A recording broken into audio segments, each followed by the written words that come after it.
Bucurel cu Alex și Sorin la Radio 3 Net Florian Pitiș.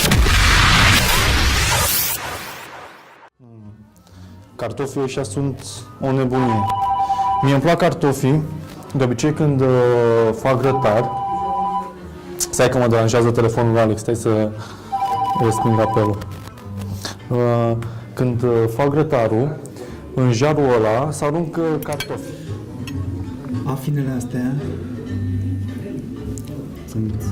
arată incredibil. Pune și mie două, mă. Poftim. Ce arată dulceață? Nu mai pot minte. Dar și ce o să-ți mai fur eu? Mă lasă au cu mână? Te rog, știi cum e cerbulețul? Și sosul ăsta de hrean așa. Cartofi? Hrean puțin cu dulce puțin, franțuzesc.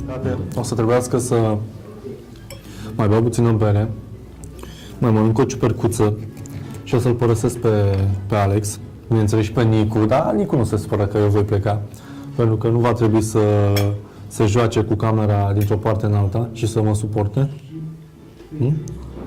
Sunt insuportabil uneori, nu? Hai că eu o să fug, o să plec și ne auzim puțin mai târziu să-mi spui și ce ai vorbit cu domnul Cristian.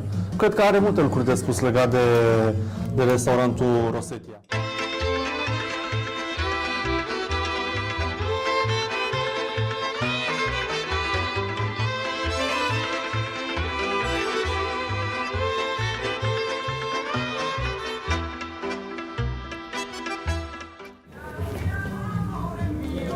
Hai că am plecat, așa.